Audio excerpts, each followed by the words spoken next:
Tonight we're going to talk about Lake Wikaboag in the last 100 years or more. The map we are looking at now is an 1898 map. The reason we have it up here is for a couple of things. One is to show that the lake at this point in 1898 is recorded as 300 acres. And the second reason is to note that there's very few property owners along the shorelines. These other properties are all identified, but there's only 6 or 8 properties that are right on the shoreline. This is a beautiful overhead aerial shot of Lake Wikaboag and our little piece of the planet here in West Brookfield, and it shows what a great area we have. And of interest to me is the Indians or Native Americans in 1660 occupied this area because of the lake and the streams and the river and the adjacent properties that they could live on in the winter and the summer and harvest fish and game and live here. Also of interest is that throughout the time from 1660 right up to today, our community of West Brookfield was never considered a big industrial area. They didn't put dams on our river and build brick mills or any kind of mills there in West Brookfield. They didn't do much for industry around the lake. A lot of the lakes and rivers in the area have, you notice mills in Brookfield, East Brookfield, Ware, Warren, they're all dammed up. West Brookfield didn't. Our primary support here for the early settlers was agriculture, and there was a little bit of shoemaking going on. But other than that, we did a lot of educating of people here in West Brookfield with various academies, but there was very, very little industrial development. Those are some of the revenue that West Brookfield was gaining from the lake over the years, and one of them is, you see here, a lease of the pond to Lemuel Fulham. Mr. Fulham was a very active man in the community, and actually a very generous man. But for one reason or another, he closed the pond for fishing on Sundays. Of course, obviously, this caused quite a commotion among the local people here because many of them fished on Sunday all summer long and also in the winter. Really don't know the reason why Mr. Fulham did this, because in other areas in the town he was just an outstanding citizen, but he must have had his reasons, maybe religious or whatever, but he did close it. This caused so much commotion that the lease was later revoked some 10 years later, so the selectmen again gained their full use of the pond. This shot here shows an early picture of the dam at the current location of the dam now, and you can see the shoreline has virtually no homes, cottages, or anything else built on it. Interesting enough, the water flowing over this dam was sold to the Warren cotton mills, and the Warren cotton mills provided a good deal of income for the tax base of West Brookfield because of the flowage from Lake Wikaboag. They continued ownership of this dam and the flowage over it until 1935. Shows some of the early industry on Lake Wikaboag. The ice house is, this particular one is located about where the current town beach, to the right of the current town beach. It was on the old town beach behind the cemetery on Cottage Street. You see here a conveyor lifting ice from the lake up, and on the left side of the building you can see a horse that pulls the pulley to make the conveyor go up so they can deliver the ice to the second story of the ice house. Those men and a team of horses out on the lake cutting ice, and I guess you would say that ice must be 14 or 16 inches thick. And this went on throughout the winter. Every time they could get an opportunity, they would, for a new crop of ice, they would go out and harvest the ice and store it in these ice houses on various locations around the lake. In 1905, we got revenue from the lake from the sale of water and ice. Interesting enough, this was before the town had any municipal water supplies, so the pumping station area that you currently have on the lake was not there. But there were 3 independent water companies operating and selling water along the main street and primary streets in West Brookfield. The Wickaboag Aqueduct, the West Brookfield Cement Water Company, and I can't think of the third company right off the top of my head.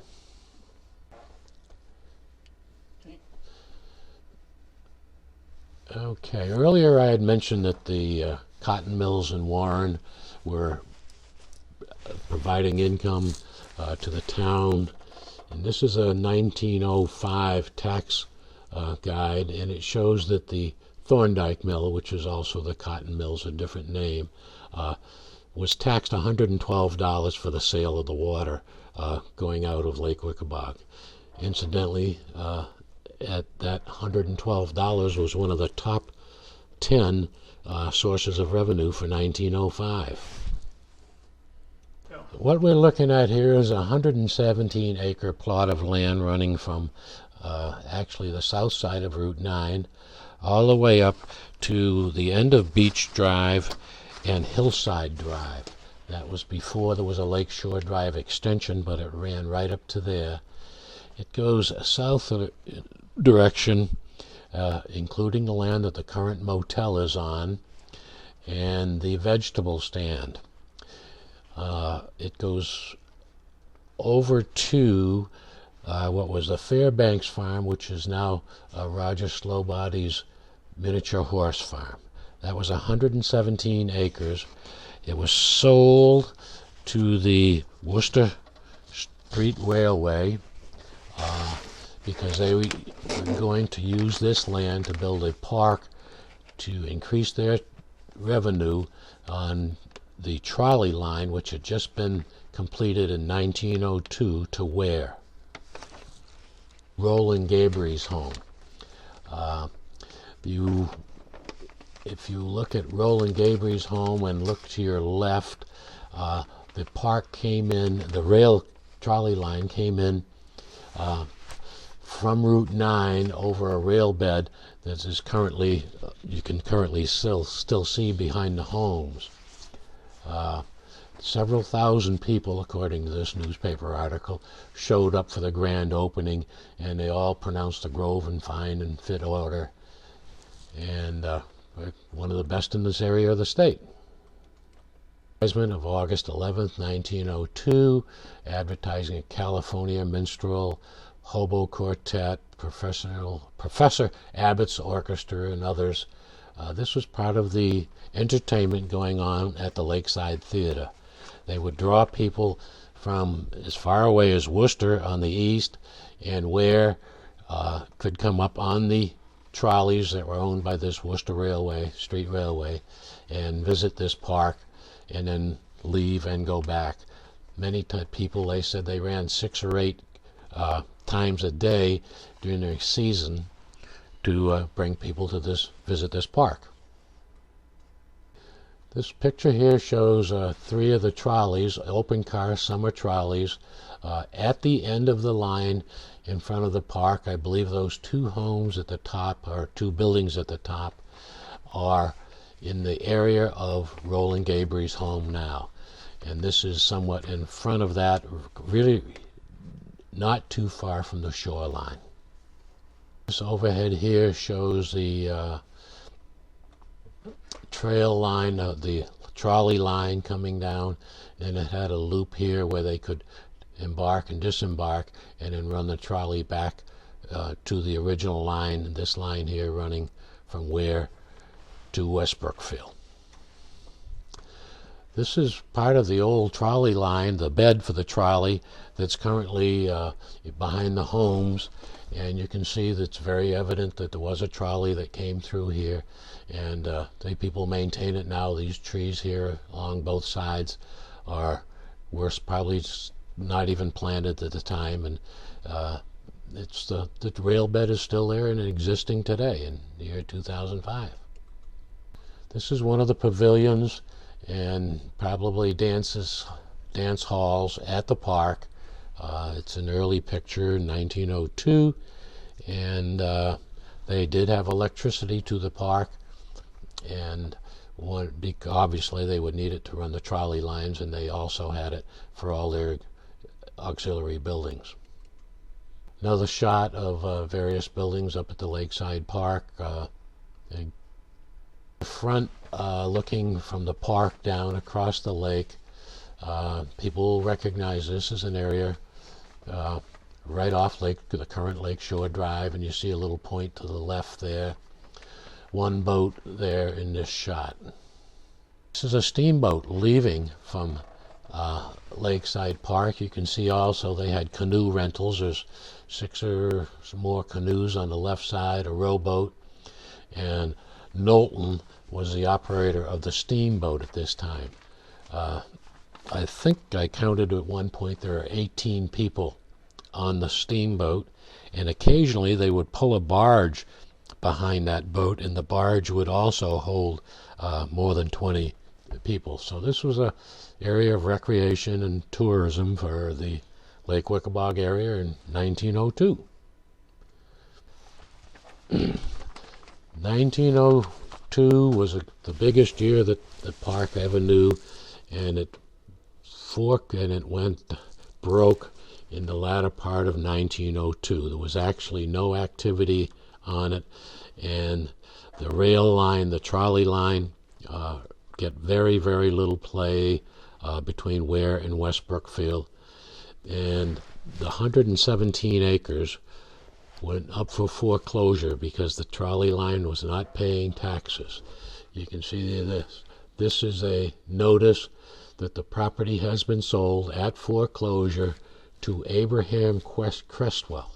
That 117 acres sold at foreclosure in the town hall at an auction for $275. Fairbanks was the tax collector, and he had given the railway plenty of opportunity to make good on their back taxes, but they didn't. The strange thing about this, to me, is Abraham Crestwell was a newcomer to West Brookfield, and he was able to purchase all this 117 acres for $275. And I wonder where all the real old-time people that had a lot of money were on this Saturday afternoon when this sale went on, because to allow a stranger to come in and buy it for $275 is beyond any reason that I can think of. But maybe someday we will find out why that did happen. Okay, this property purchased in 1905 for $275, and the current value today in the valuation books, if you were to add up all the property, including the motel, the old automobile dealerships, and all the homes along the lake shore, and there were all the homes that are in that 117 acres, exceeds $40 million in assessments in the year 2005. Some increase from $275 in 100 years. This picture here is a picture taken from the Wickaboag Hotel, which is currently the vacated building of the Book Bear. It's a large old building. It was formerly a hotel, and actually you can see right through to the lake there, a good deal part of the lake, which now is all grown up and filled in with permanent homes along the shoreline and trees. So if you were to stand on the porch of the Wickaboag Hotel or the Book Bear today, the view would be entirely different. I don't think you can see any of Lake Wikaboag at all currently. This is an early boating scene on Lake Wikaboag. A husband taking his probably a friend or maybe his wife or girlfriend out for a ride. This is an internal combustion engine. It's not a steam engine. In 1908, so that's a pretty advanced technology for 1908, and I think a pretty nice boat cruising Lake Wikaboag. on a Sunday afternoon. This is a picture I have. It's one of my postcards, and it actually says 31 pounds of black bass from Lake Wikaboag, the best string of smallmouth bass ever taken in Mass waters. I think this is a part of any fisherman's tale. You know, you've got to embellish the story a little bit. I don't believe there's 31 pounds, and it probably isn't the best string ever taken. But it's a nice photo, and we know there are fish in Lake Wikaboag.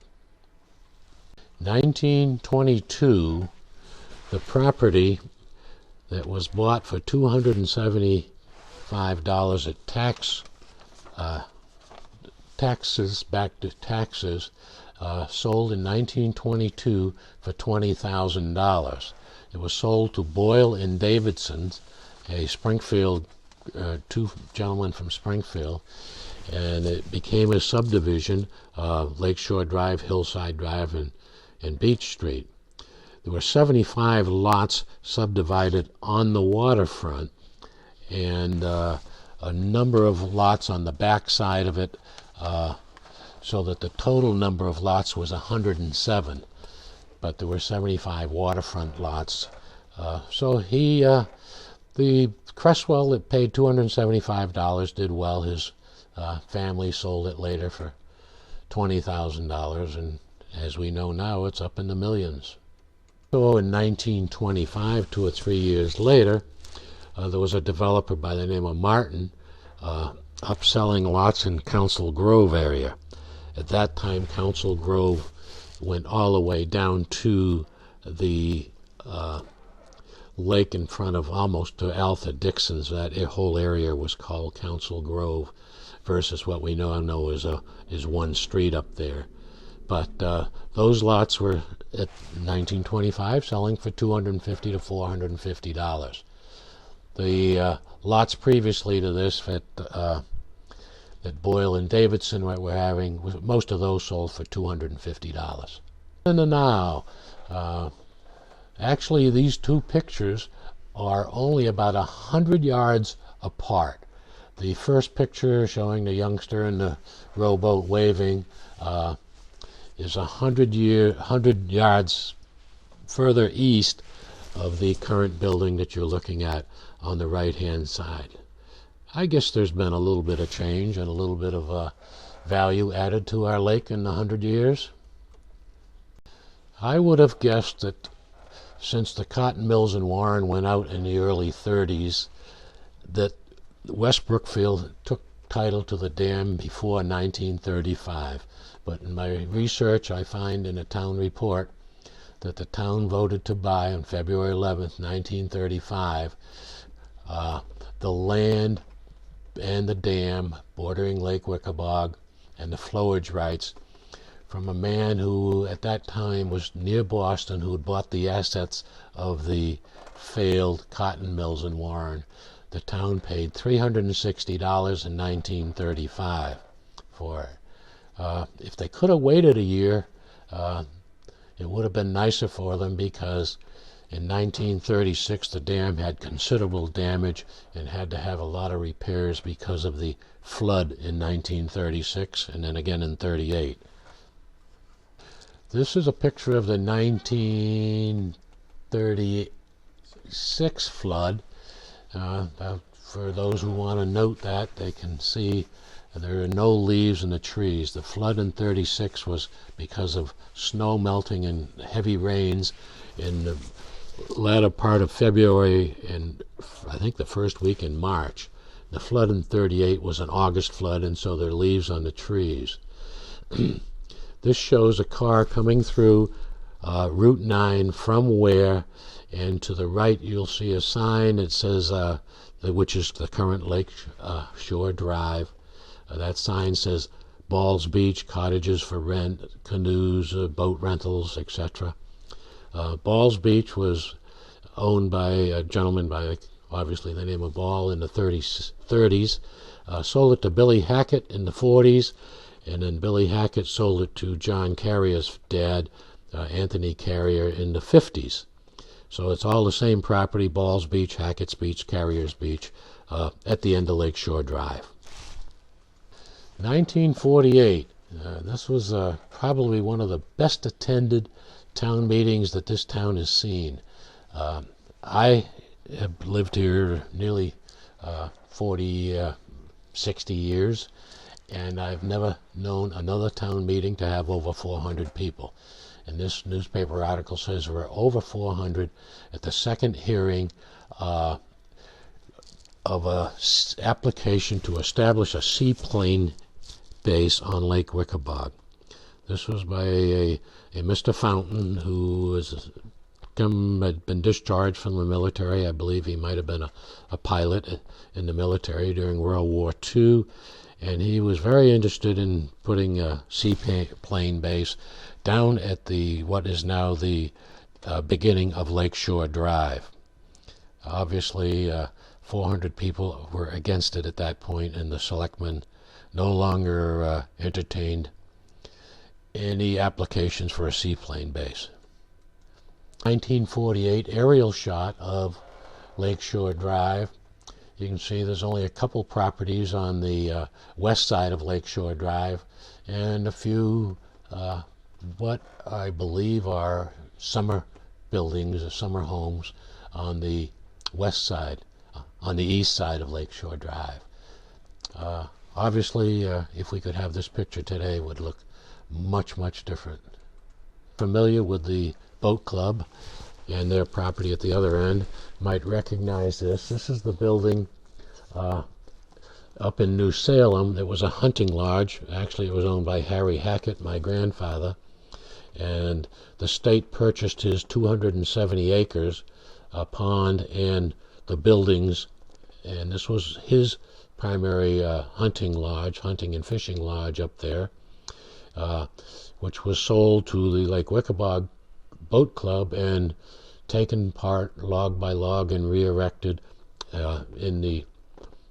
right after, I think it was during World War II, or the latter part of World War II, and is now the Wickaboag Boat Club. One of the lodges is also, it was on this property in New Salem, is the home of the Belcher family on Lakeshore Drive. Now, that was an additional log home in New Salem. This shows a strip of peninsula out there, which is now the current town beach. This was put in by the highway department, and this peninsula was not there prior to 1948. The swampy area, wetlands, I guess is the correct political word to say today, to the right there continued without any strip of land right into the lake. And this was by an idea by the selectmen and carried out by our highway department, is to fill this piece of shoreline in here, and it became a nice, what is currently our town beach for all residents here in West Brookfield. A steamboat over on the right side in this photo. This was, I believe, at the time owned by Mr. Farmer at the other end of the lake. No, I'm sorry. At this time, in 1948, it was owned by Nils Anderson, and the other cruiser on the left side of the picture was owned by Farmer. The steamboat was called the Christine, and the other cabin cruiser there was called the Mabel F. In the foreground, you see 3 or 4 mahogany hull early Chris crafts. This is an early boat parade on Lake Wikaboag, 1948, led by, actually I've been calling this a steamboat. It was originally a steamboat, but at this point it had been converted to a 4-cylinder gasoline engine, owned by Nils Anderson at the time. Next you'll see Farmer's cruiser, and then small, by comparison, mahogany hull Chris Crafts and other mahogany hull open boats. The entertainments that currently still goes on today if and when the ice gets proper and there's not any snow on the ice. And this is ice boating, and Lake Wikaboag has some real good winds in the winter, and you can reach speeds in excess of 40 miles an hour on these ice boats, and you're only about 6 inches off the ice at 40 miles an hour, laying on your belly, holding a sail and a tiller. It's a real thrill for anyone who hasn't done it, and if you really wanted excitement in a natural way, make yourself an ice boat and try this. One of the fellows up on an ice boat. This is a nephew, I can't think of his name now, of one of the Buzzle boys. See, he's flying his hull there, the backside of it's right off the ice. Myself, the 3 generations of the Jankins family, myself and my son Stephen, and 6 grandchildren ice fishing in the cove in front of the Rose residence on a cold Sunday morning. An interesting shot, and unfortunately we had a kind of a repeat of it in 2005. I think it was in August of 2005. And this is an island that had a bog from way up at Alpha Dixon's Cove that had broken free. You can see the trees on it, and it was floating here right off of Weir Point. It's a little difficult to see, but there is an Army duck on the other side, and there's a Chris Craft you can see, and an outboard motor. And what they're trying to do is to push this floating island over to the other side of the lake so it can break apart at the dam and give Warren some of the additional tax revenue that was formerly in West Brookfield. It was quite successful. They did have 5 or 6 of these floating islands or bogs, and they were all sent down to the Quabog River.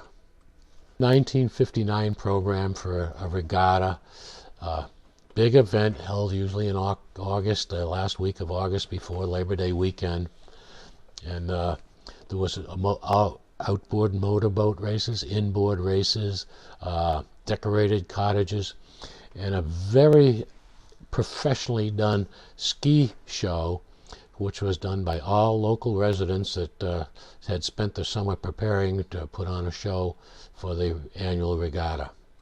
An overhead aerial view of the boat club and the people around it, evidently on a regatta day, because there's quite a crowd there gathered around in various boats at the end of the docks, and just a good shot of the boat club aerial view, probably 1948-50 vintage. We said regatta races. Here we have some Star sailboats, which was a big sailboat with a 800 or 900 pound keel, 2-man crew, and we had 6 or 8 of them on the lake, and they raced every Sunday. And then of course the grand finale was a championship race for the regatta on the regatta weekend. It used to be really great to see those big white sails of the Star sailboats cruising Lake Wikaboag. This is an interesting shot because we have 4 brand new Century inboards coming around, and this is an introduction to a race. It's not, those boats are not actually racing here, but I think this is 1956 or 7. It's difficult for me to see the windshield configuration, identify exactly what year it is, but it's 56 or 57, 4 brand new Centuries coming around the corner in Lake Wikaboag. Here's a couple of Centuries pulling various skiers. They're going to build a pyramid here. All these skiers should, you'll have a 5-man pyramid, actually 2 5-man pyramids built by the time they get up to the viewing area, which is in front of Lake Wikaboag.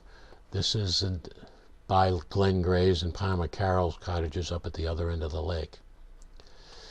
Here's residence. This is Jimmy Boyko barefooting, and that's in the probably early 60s. Jim still is a resident on the lake, summer resident on the lake. That's an absolutely great shot. If you could see it up close, you can actually see his count the toes on each foot. The other gal in the slalom is Lee Reynes, Walter Reynes's daughter, quite an accomplished slalom skier. Great shots. Great shots. This is ski jumping by the water ski show team. The picture on the left shows Lex Carroll, Pete Smith, Joe Schultz, and Donnie Richards. And the one on the right is the same group. Lex Carroll. There's actually two jumping over the jump, and Lex Carroll cutting underneath them while they are still in the air. Jumping over is Pete Smith and Donnie Richards, Lex Carroll pulling underneath, and Joe Schultz over on the right-hand side, anchoring down the team. This is a picture of the pyramid of the Lake Wikaboag Water Ski Club, and they are actually up in Newfound Lake putting on a show up there before the Chamber of Commerce.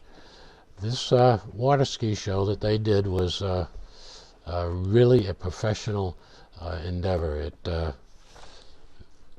came close to the professional shows that you would pay to see in the Florida area. This is a picture of the water ski official water ski magazine. Actually, the only two. We had many people that skied in competition, but this is the only national championships. Only people who ever came home with a national championship from a water ski event. This is Sharon Willett and Al Collings, and their picture was on the front page of the American Water Skier. 9 people that year from the ski club competed in the National Water Ski Tournament. We had 2 or 3 people finish second and third, and I think the furthest was a 13th place finish. So it's great representation of Lake Wikaboag at the national event in Long Beach, California. Good job. And this is our parting shot here, and it's since the beginning, the lake has been a source of revenue, source of fun and entertainment, great natural resource, and provides many of us with a great place to live in the summer, and many of us are year-round residents here. You've seen what's happened in the 100 years, and now the baton's been passed, and it's time for us to preserve it and improve it for the next 100 years. Thank you. It's been a great opportunity for me to show these pictures.